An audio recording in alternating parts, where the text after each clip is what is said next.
Se assentar. Deus abençoe os nossos irmãos Esteban e o Gilson, que estiveram muito tempo conosco aqui. Os irmãos bem conhecem. Deus abençoe aos irmãos. Eu quero abrir a Bíblia na carta de Paulo aos Colossenses. Colossenses 1.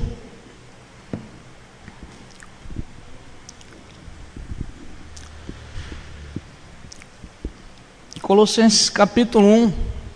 Os irmãos podem abrir a Bíblia em Mateus, sigam pelos evangelhos, achem a carta aos Romanos, depois duas cartas de Paulo aos Coríntios, achem a carta aos Gálatas, a carta aos Efésios, a carta aos Filipenses e a carta aos Colossenses. Sei que alguns irmãos têm dificuldade. Na escola dominical, outro dia, eu e o Everson fomos repreendidos por uma irmã ali e falou assim: quando vocês forem pregar, esperem a gente encontrar. Então, amém? Colossenses 1, versículo 7 ao 23. Diz-nos assim: como aprendestes de Epáfras, nosso amado conservo, que para vós é um fiel ministro de Cristo, o qual nos declarou também a vossa caridade no Espírito. Por essa razão, nós também, desde o dia em que o ouvimos, não cessamos de orar por vós, e de pedir que sejais cheios do conhecimento da sua vontade, em toda a sabedoria e inteligência espiritual, para que possais andar dignamente perante o Senhor, agradando-lhe em tudo, frutificando em toda boa obra e crescendo no conhecimento de Deus, confirmados em toda fortaleza, segundo a força da sua glória, em toda paciência e longanimidade com alegria, dando graças ao Pai que nos fez idôneos para participar da herança dos santos na luz. Ele nos tirou da potestade das trevas e nos transportou para o reino do Filho do seu amor, em quem temos a redenção pelo seu sangue, a saber, a remissão dos nossos pecados, o qual é a imagem do Deus invisível, o primogênito de toda a criação, porque nele foram criadas todas as coisas, tanto as que estão nos céus e na terra, visíveis e invisíveis, sejam tronos, sejam dominações, sejam principados, sejam potestades, tudo foi criado por Ele e para Ele. E Ele é antes de todas as coisas, e todas as coisas subsistem por Ele.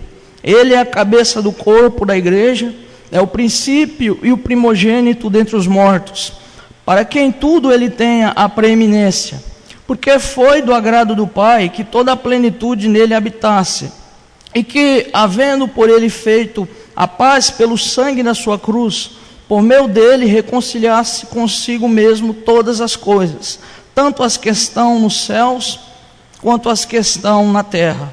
A vós também, que noutro tempo éreis estranhos, inimigos no entendimento pelas vossas obras más, agora contudo ele vos reconciliou, pelo corpo da sua carne, pela morte, para que perante ele vos apresentardes santos e irrepreensíveis e inculpáveis, se na verdade permanecerdes fundados e firmes na fé, e não vos moverdes da esperança do evangelho que tendes ouvido, o qual foi pregado a toda criatura que há debaixo do céu, e do qual eu, Paulo, estou feito ministro.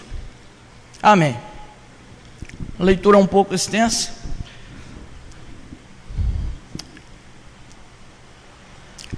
Meus irmãos, eu quero, nessa abençoada oportunidade, trazer uma palavra acerca do nosso glorioso Senhor Jesus Cristo. Eu quero explanar um pouco desse texto, de quem é Jesus Cristo, de o que significa Jesus, de quem é Jesus, para nós do que a Bíblia fala sobre quem é Jesus, sobre o nosso glorioso Jesus Cristo. Estava meditando nessa carta aos Colossenses e eu fiquei maravilhado como que Paulo ele trata, como que ele lida, como que ele apresenta a pessoa de Jesus. Eu quero falar então sobre o glorioso Cristo que Paulo nos apresenta. Jesus, o glorioso Salvador Jesus Cristo.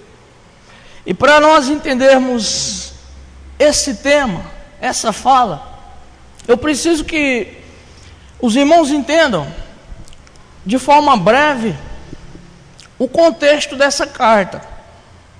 Essa carta de Paulo aos Colossenses, uma carta bem curta. Paulo possivelmente escreveu essa carta quando ele estava na sua prisão domiciliar em Roma. Em Atos capítulo 28, Paulo esteve preso provavelmente por 2 anos, é o que diz Atos capítulo 28. Enquanto Paulo estava preso em Roma, ele recebia algumas visitas dos missionários, dos presbíteros de outras igrejas, dos irmãos que estavam dando progressão à obra do Evangelho em outros lugares. Numa dessas visitas, um companheiro de Paulo, vocês podem conferir aí no versículo de número 7, chamado Epáfras, que muito provavelmente foi o evangelista que fundou as igrejas da Ásia Menor. Epáfras, ele vai até o apóstolo Paulo em Roma e leva as notícias da situação que atravessava as igrejas, pelo menos as igrejas de Colossos, a igreja de Hierápolis e a igreja de Laodiceia, que eram cidades muito próximas. Então ele vai até o apóstolo Paulo em Roma e conta a situação. Paulo, ao saber da situação dessa igreja, escreve para solucionar os problemas dessa igreja.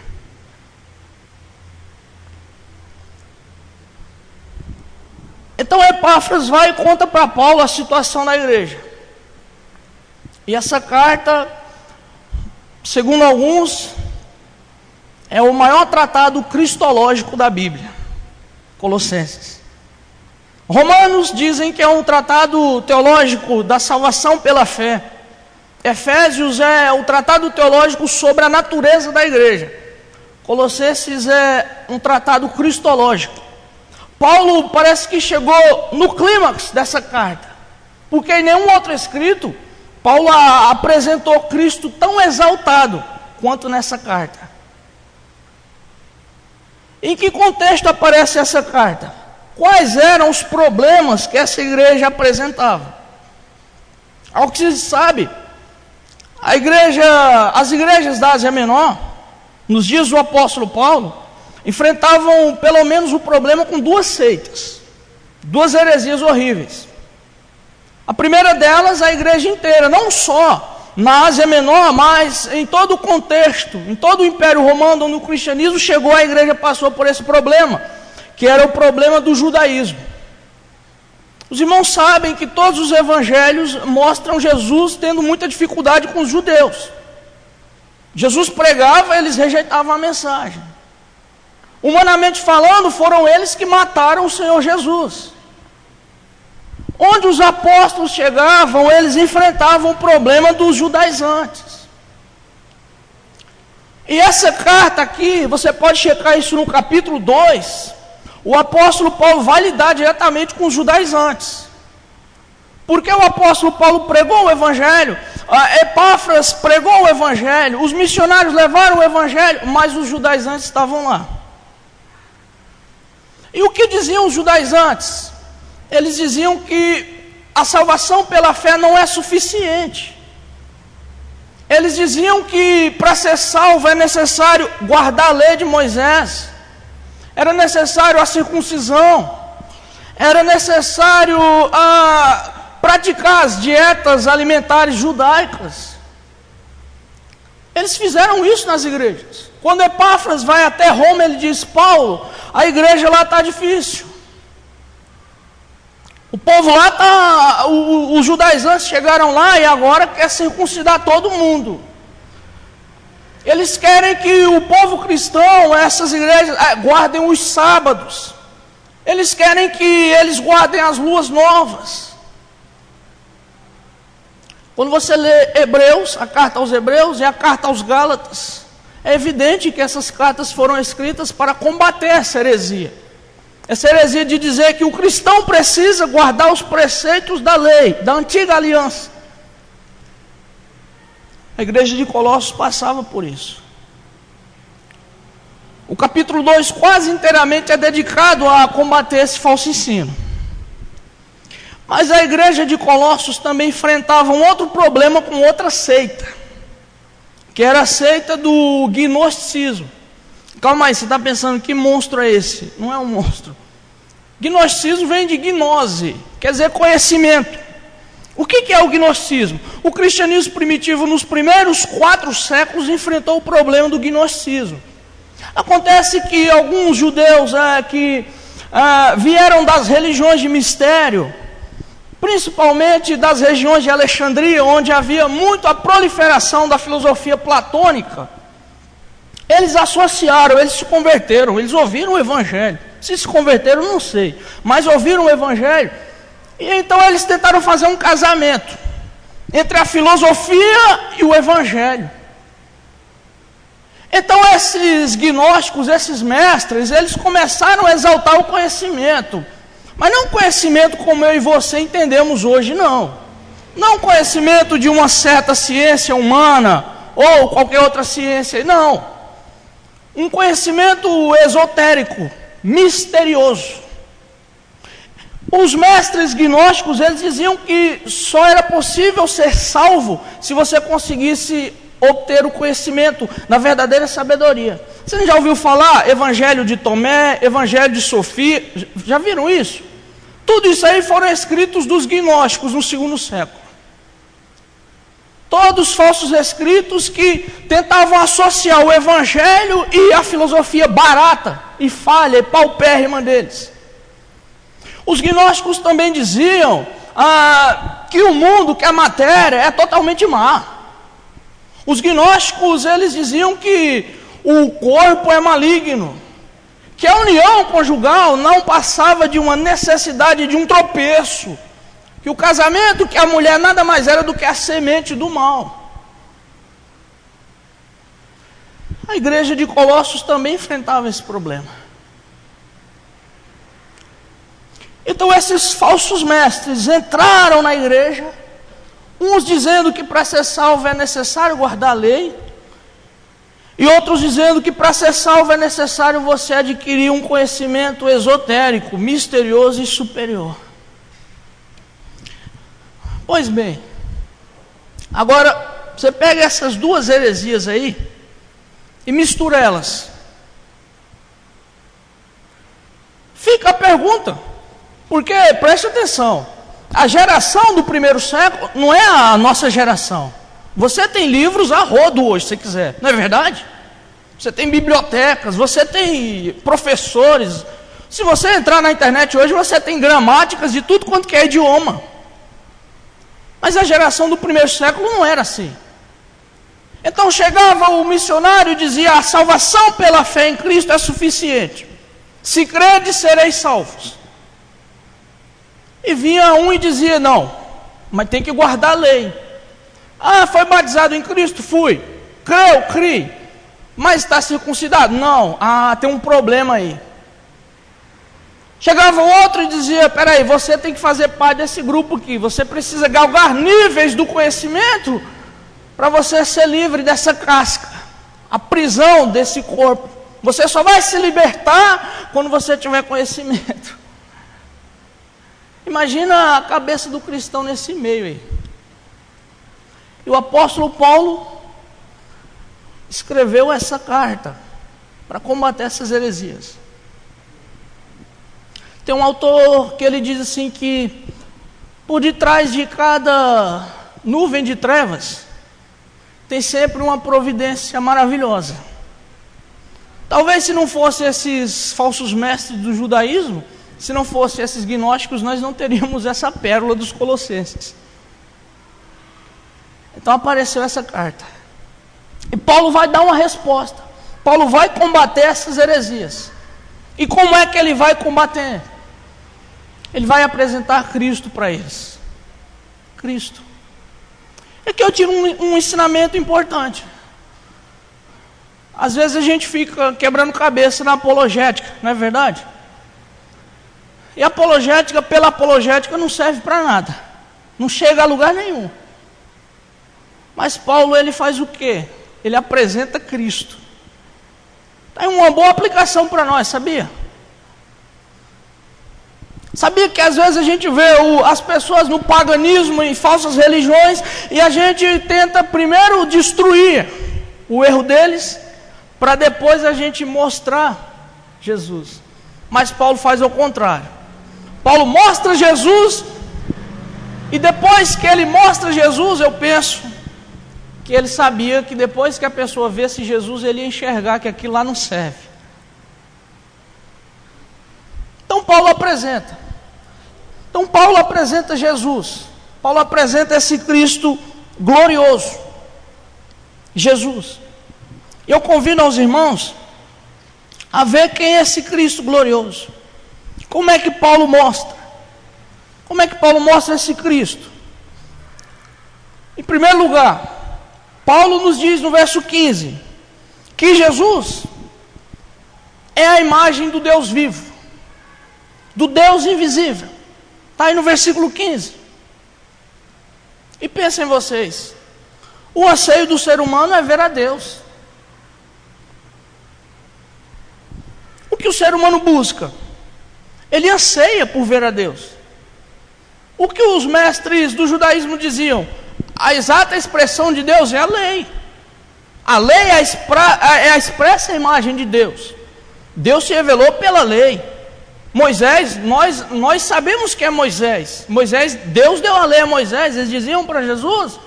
E o que os gnósticos diziam? Você vai atingir a divindade através do conhecimento. O que as religiões de mistério fazem? Eles fazem seus ritos e eles estão em busca de Deus. Eles querem ter um encontro com o divino. Eles fazem de tudo porque eles querem uma união mística. Eles querem encontrar nas suas religiosidades, na sua vida, em seus cultos esotéricos, encontrar o divino. E os colossenses estavam com esse problema. Porque eles queriam. Qual de nós não quer encontrar a divindade? Qual de nós não quer ter um encontro com Deus? Não é verdade? Qual de nós, nos momentos mais desesperadores da vida, não anseiamos por algo maior do que o terreno? E Paulo diz, ele, Jesus, é a imagem do Deus invisível. Irmãos, para nós vermos a Deus, nós não precisamos de um conhecimento misterioso, não. Nós não precisamos madrugar 40 semanas de jejum e campanha, não. Basta olhar para Jesus, conhecer Jesus. O profeta Isaías disse assim, olhai para mim e sereis salvos todos os termos da terra. Jesus, Ele é a imagem exata de Deus. Quando João veio pregando em João capítulo 1, ele disse assim, Deus nunca foi visto por ninguém, pelo seu Filho se fez conhecer. Quem é Deus? Como se Deus opera? Como que Deus age? Da maneira que Cristo opera, da maneira que Cristo age.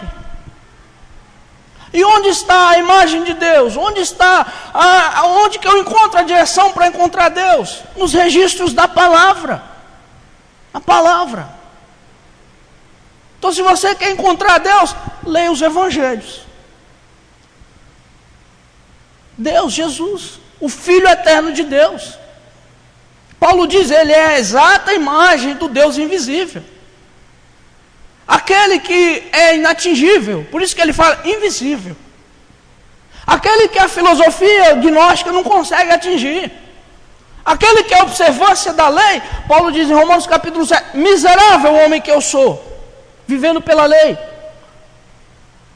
Aquele que a filosofia não consegue atingir, que os sábios não conseguem entender, Jesus vem até nós e habita entre nós. Jesus. Imagina a cabeça desses cristãos. Imagina 2000 anos de anseio. E Paulo diz, ele é a imagem exata da pessoa de Deus. Jesus Cristo. Jesus. O Filho de Deus.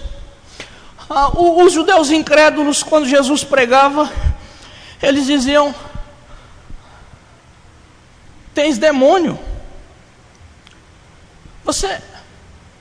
Você diz que está em Deus, e Deus está em ti. Mesmo os discípulos. Em João 14, Filipe diz, Senhor, mostra-nos o Pai, o que nos basta. Nos mostra aos discípulos. Queremos ver a Deus. Principalmente os judeus que tinham manifestações, que viam anjos.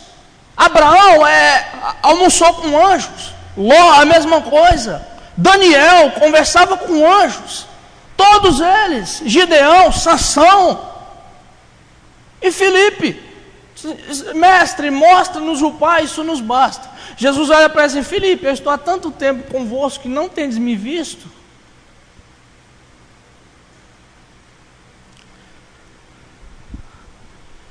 Jesus é a imagem de Deus. Esse é Jesus. O que nós queremos saber e ver de Deus, nós sabemos em Jesus e vemos em Jesus, no seu Filho eterno.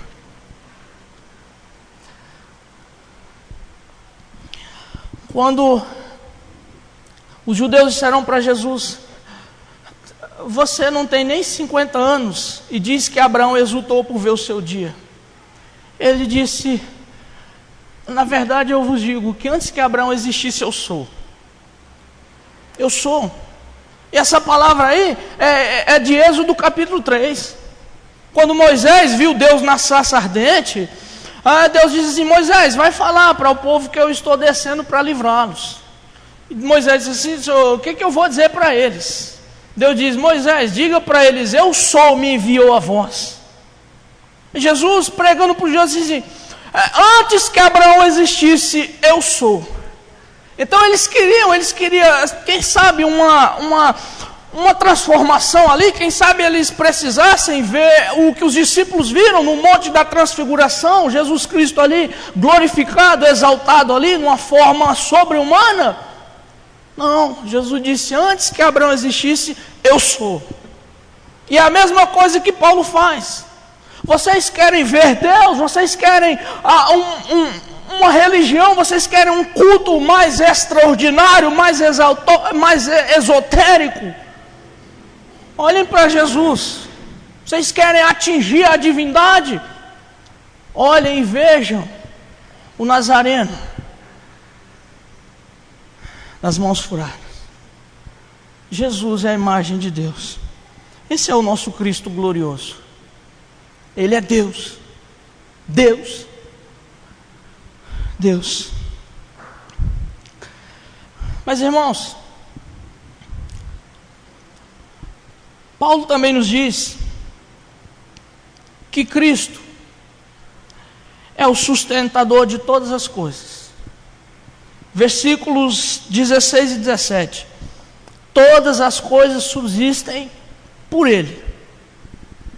E eu penso que o que Paulo queria dizer com isso aqui? Olhem vocês que a Bíblia mostra que Deus é o Criador de todas as coisas. Gênesis capítulo 1. No princípio criou Deus os céus e a terra.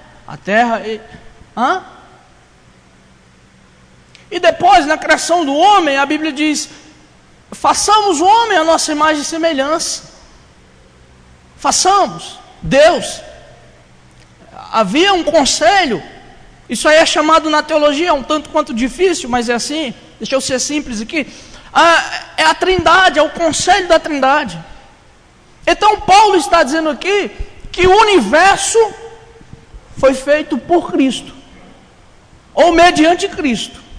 Na criação de todas as coisas existiu e existe uma mediação através de Cristo, por meio do qual o universo é sustentado. E preste atenção, por que ele fala?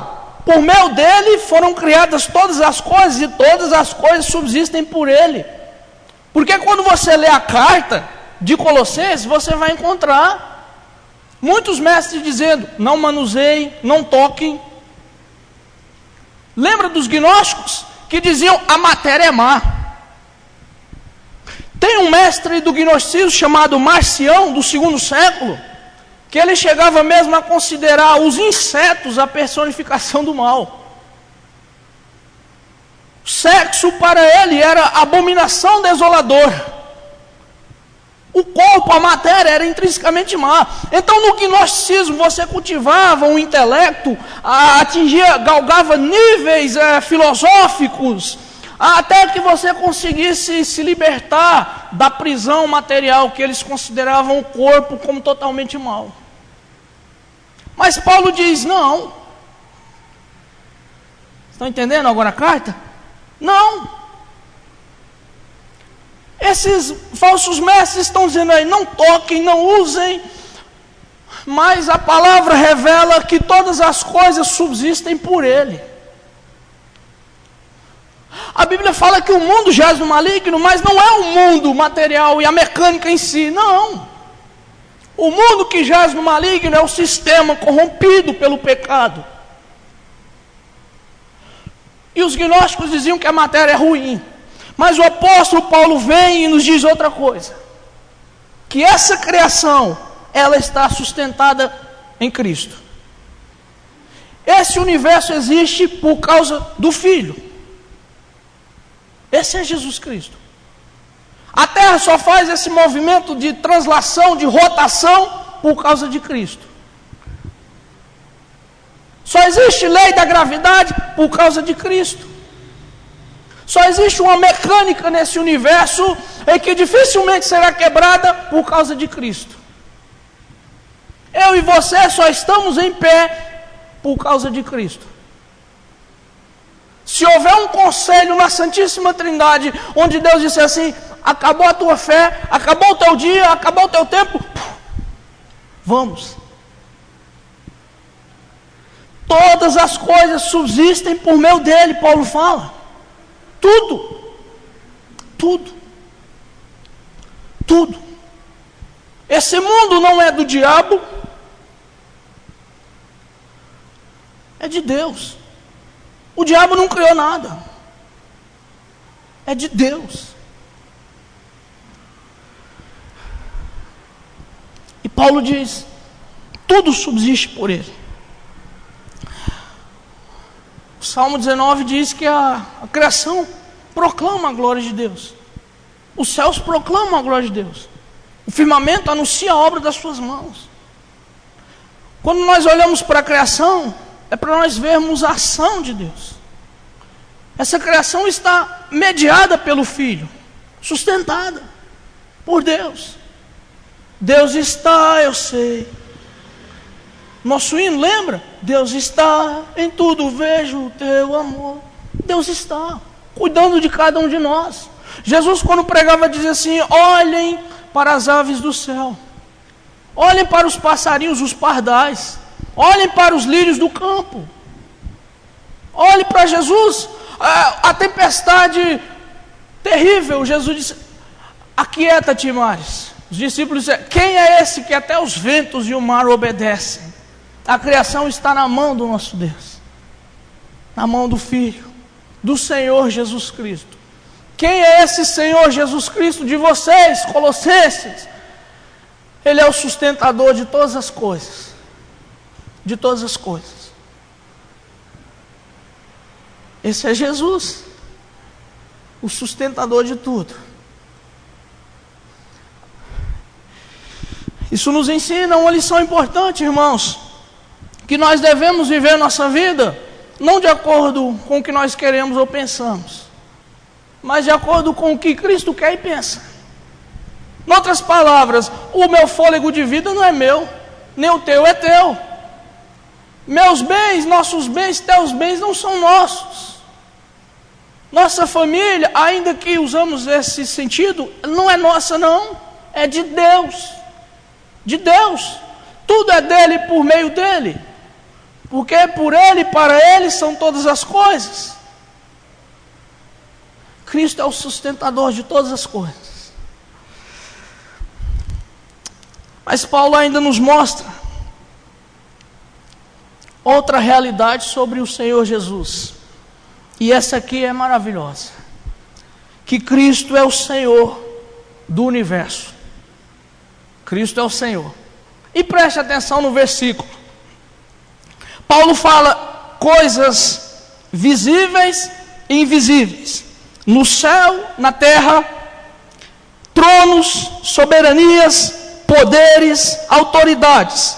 Tudo foi criado por ele e para ele. O versículo 16. E preste atenção. Está falando de ordens. Paulo está falando de dois seres. E de duas ordens hierárquicas. Ele está falando só de hierarquia. De senhorio, de autoridade. E ele fala coisas visíveis e invisíveis. E o que são coisas visíveis nesse sentido aqui? São imperadores, são reis, são presidentes, são prefeitos, são centuriões, são generais. Toda essa hierarquia, todas esses principados aqui que Paulo mostra, todos eles estão debaixo do senhorio de Cristo. Todos. Todos.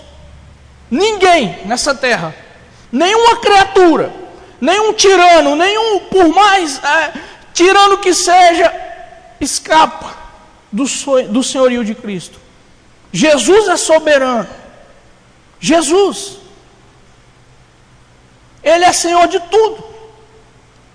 Os imperadores devem seu império a Cristo.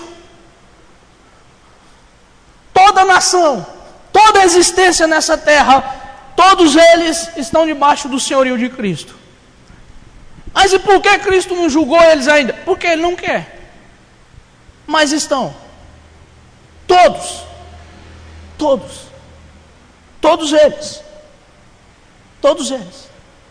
Mas deixe eu explicar mais ainda. Paulo fala coisas visíveis e invisíveis.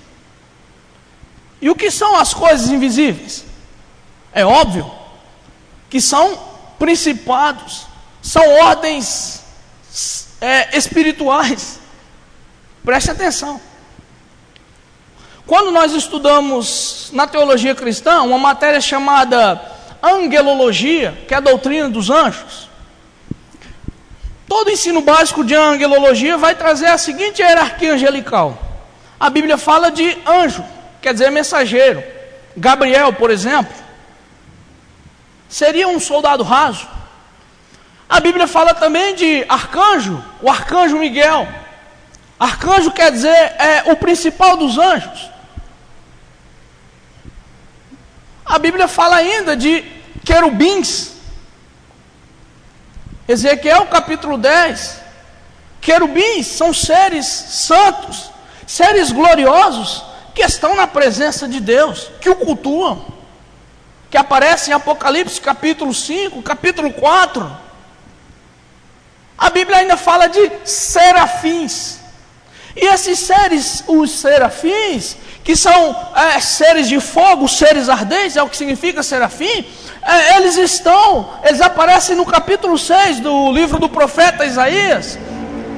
E esses seres aí são aqueles que estão perante o Deus Santo e estão dizendo: Santo, Santo, Santo é o Senhor Deus dos exércitos. Esses seres aí estão debaixo do senhorio de Cristo. Todos eles. Todos. Todos. Anjos, arcanjos, querubins, serafins, todos eles estão debaixo do senhorio do Senhor Jesus. Todos. Todas as criaturas. Tem um texto que nos mostra claramente isso, Apocalipse capítulo 5. E todas as vezes que eu leio esse texto eu choro. E eu estou seguro de que se você meditar em Apocalipse 5, você vai chorar também. Por que é interessante Apocalipse 5? Porque Apocalipse 5 começa assim, vou resumir. João vê um anjo bem forte, e o anjo brada: quem é digno de abrir o livro e desatar os seus 7 selos? O anjo brada, e um silêncio. E João começa a chorar. João diz: eu chorava muito, porque não foi achado ninguém no céu e na terra capaz de abrir o livro e desatar os seus 7 selos. Enquanto João chorava, a Bíblia diz que veio um ancião, tocou nele e disse assim: João, não chora. Não chore, João. E ele mostra Jesus.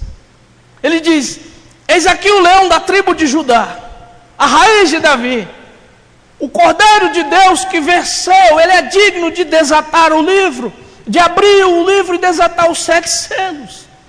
E João olha e ele diz assim: eu vi um cordeiro como que havendo sido sacrificado, com os 7 Espíritos de Deus, que é o Espírito Santo em sua plenitude sobre ele. E vi o cordeiro, que era digno de abrir o livro. E quando abriu o livro, começaram a haver cânticos nos céus. E diziam: digno é o cordeiro de receber honra, glória e louvor, porque venceste, porque compraste para Deus povos de toda tribo, língua e nação. E os 24 anciãos e os 4 seres se prostravam diante do que está sentado sobre o trono, e ao Cordeiro, e diziam: glórias ao Senhor, e ao Cordeiro que foi morto e reviveu, aleluia. Jesus. E o apóstolo diz assim: toda criatura que está no céu e na terra, embaixo da terra, cantando ao Cordeiro. Jesus. Toda criatura, todo ser, seja angelical, seja natural, terreno, nós estamos debaixo do senhorio do Senhor Jesus Cristo. E quem somos nós para não nos rendermos àquele perante quem os céus e a terra se dobram? A Bíblia diz que ele vai voltar, irmãos. A Bíblia diz que os homens, esses tiranos que rejeitaram o governo, o evangelho, eles correrão para as montanhas e dirão: montes caiam sobre nós e nos escondam da ira do Cordeiro de Deus. Jesus vem. O profeta Amós diz assim: ele é como cavalos de fogo. Perante ele as montanhas estremecem, os montes ardem, os rios fogem. Esse é o Senhor Jesus. Irmãos, a gente precisa ter essa consciência. A gente não serve um Cristo coitadinho, não.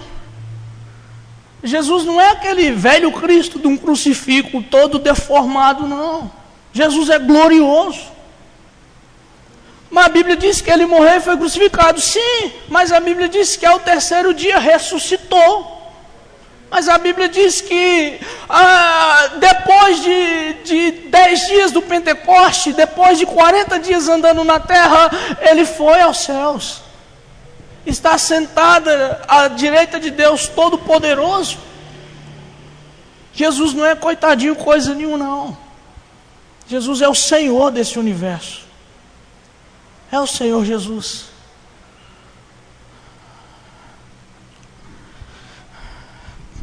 Paulo diz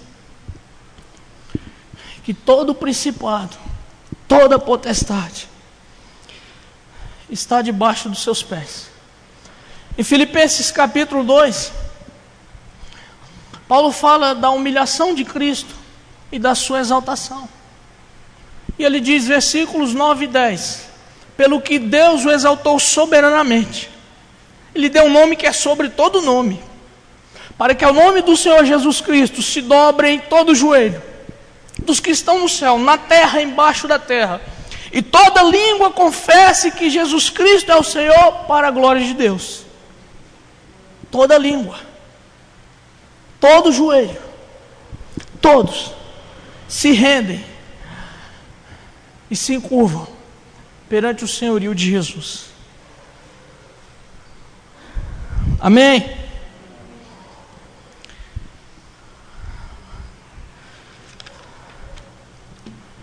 Mas Paulo ainda diz algo importantíssimo. No versículo 17. Ele diz que Cristo é eterno. Ele fala da preexistência de Jesus antes de todas as coisas. Por isso que ele fala, ele é antes de tudo. O que é o contrário de tudo? Nada. Então Cristo é antes. Cristo é antes do nada, porque o nada não existe para Cristo e Deus. Então, Cristo é eterno. Ele fala, ele é antes de tudo. Cristo é eterno. E a Bíblia mostra claramente a eternidade do Senhor Jesus. Jesus não é um ser que foi criado. Jesus é um ser com autoexistência própria. Na verdade, a palavra existência não existe para a divindade. Não é isso que João fala? No princípio era o verbo estava com Deus, o verbo era Deus. Ele estava no princípio com Deus. Todas as coisas foram feitas por ele, sem ele nada do que foi feito se fez. Cristo é eterno. O verbo sempre esteve lá. Cristo é eterno. Um credo antigo da igreja diz: Deus de Deus, luz de luz, gerado eternamente pelo Pai, não criado. É o credo niceno, 325. Deus, Deus Pai, Deus Filho, um santo conselho eterno, cujas nossas mentes deliram em contemplar. E preste atenção, irmãos. Por que que Paulo faz questão de exaltar a eternidade de Cristo? Por que que Paulo tem esse cuidado de dizer Cristo é eterno? Colossenses, antes dessas coisas aí que vocês estão buscando, Jesus já é. Por que que ele faz isso? E eu penso que uma boa razão para isso é que tanto os gnósticos quanto os judaizantes gostavam de exaltar seres espirituais. Por isso que no capítulo 2, no versículo 18, Paulo combate uma espécie de culto dos anjos, ou culto com os anjos. Colossenses 2,18. Acontece que tanto os gnósticos quanto os judaizantes, eles faziam questão de inserir essas figuras espirituais no meio dos seus movimentos. Isso não é novidade, não. Na maioria de muitos arraiais evangélicos aí, a figura do sobrenatural, aqueles cultos, pega o varão com uma bandeja de prata, essas coisas aí, estou errado? Não.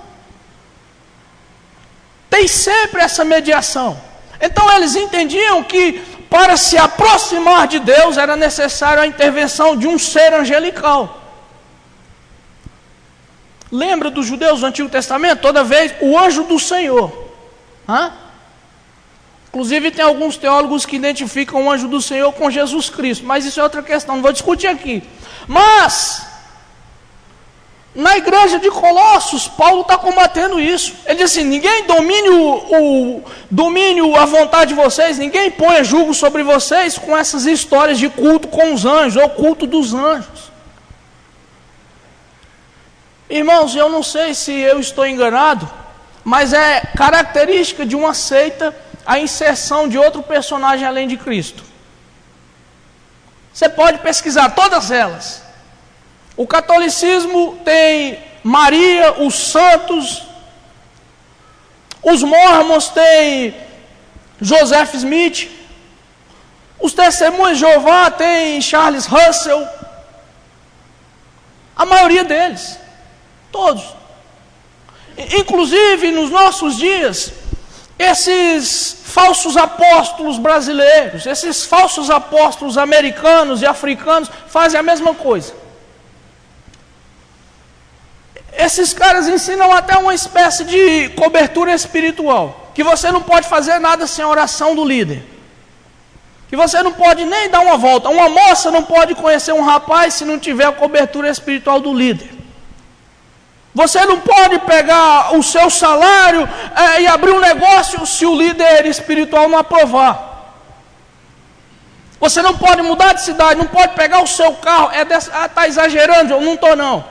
Vai ler os escritos de Estevão Hernandes, de tantos outros aí, a exemplo. Eles tomaram para si, eles fizeram quase igual o Papa, o vicário de Cristo. Na igreja de Colossos eram os anjos, em nossos dias são esses falsos profetas, esses assassinos de cristãos.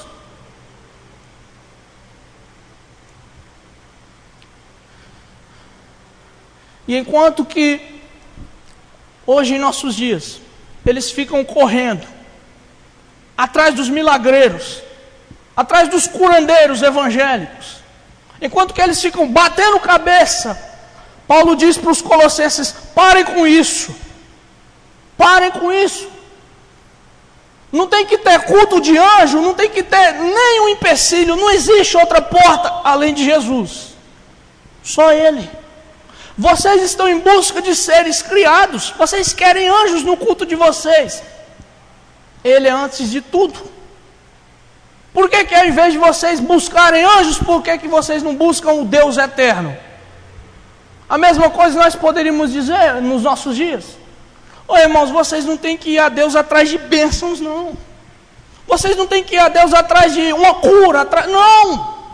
Vocês têm que ir a Deus em busca de Deus. Deus. Outra coisa, o pastor dessa igreja não é mediador entre você e Deus. Eu não sou nada, nenhum de nós. Não vá atrás da irmã que ora muito não, nem do irmão que ora muito não. A irmã que ora muito, ou o irmão que ora muito, se serve a Deus, glória a Deus. Mas nenhum de nós pode se colocar entre Deus e o homem, só Jesus. Só Jesus.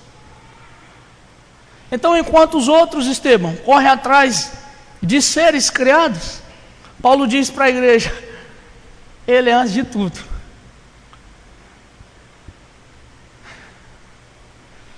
Jesus.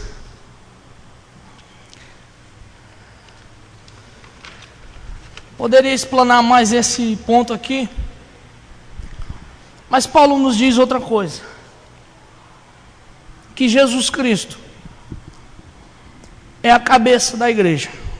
Jesus, está aí no versículo 18, Ele é a cabeça do corpo da igreja. Jesus. E aqui eu entendo que essa palavra ela é infinitamente maravilhosa, oportuna, completa e perfeita, porque ela entra como se fosse o cabeçalho, como se fosse a cereja do bolo. Por que Jesus faz isso? Por que Ele faz isso?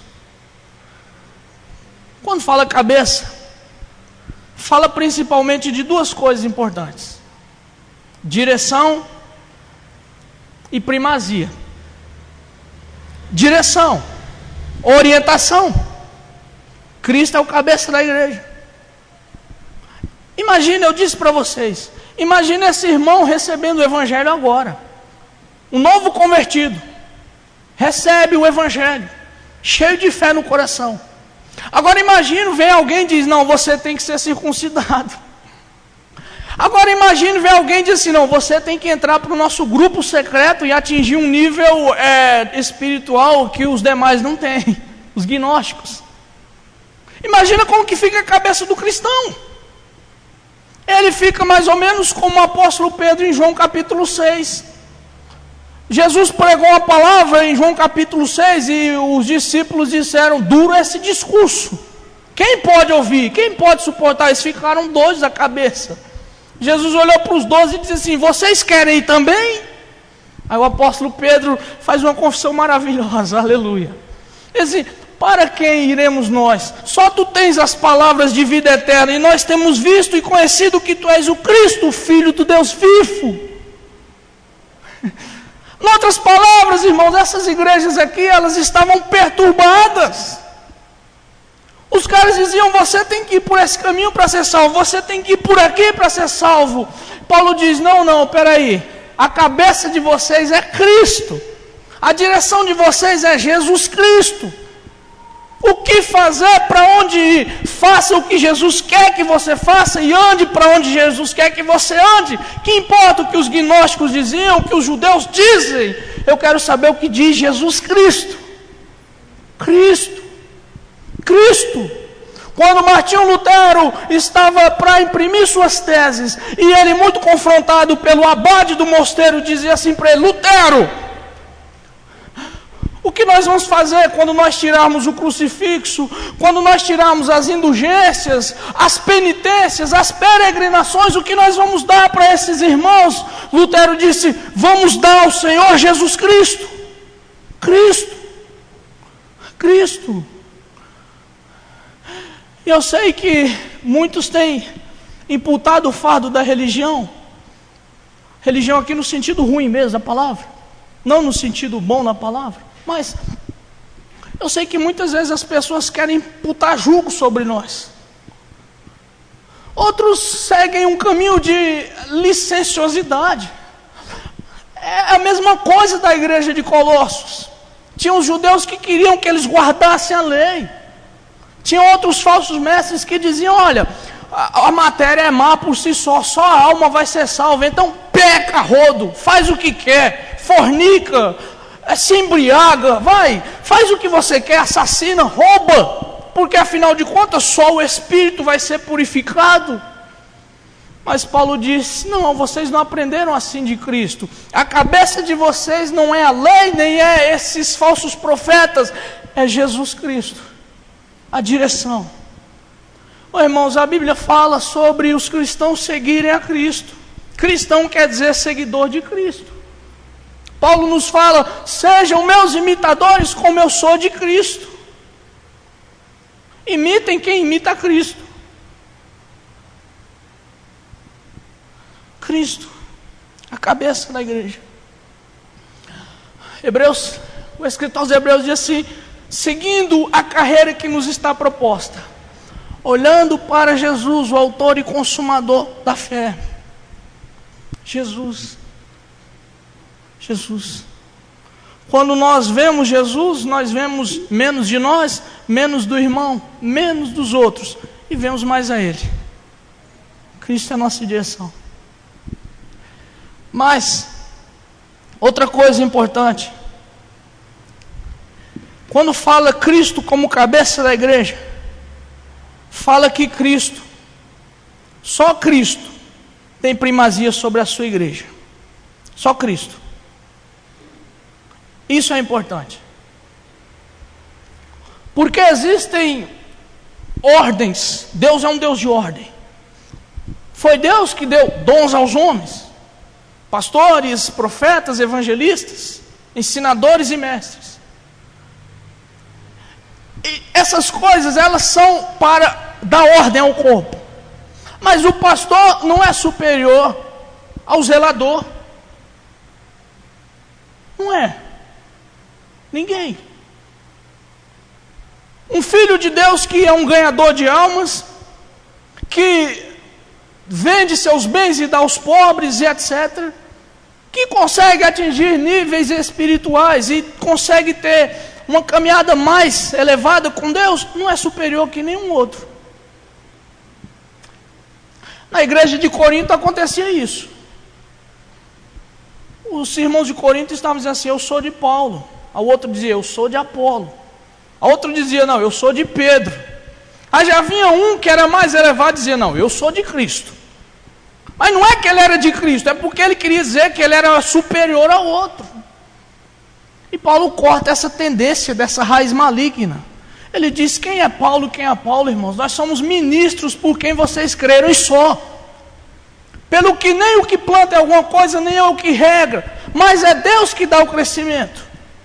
Em outras palavras, quando fala que Cristo é o cabeça da igreja, está nos dizendo que não há espaço para vaidade humana no corpo de Cristo.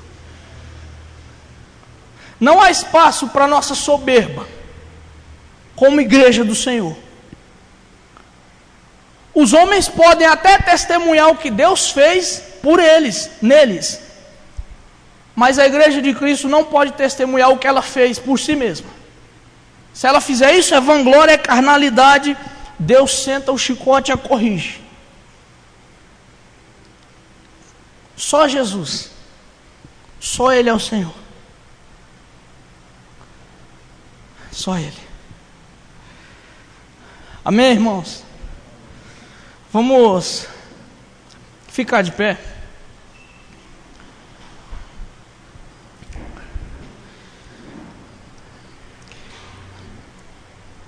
Eu poderia mostrar mais atribuições que o apóstolo Paulo fala sobre Jesus, mas João diz que nem todos os livros do mundo conteriam o que Jesus fez e o que Jesus é.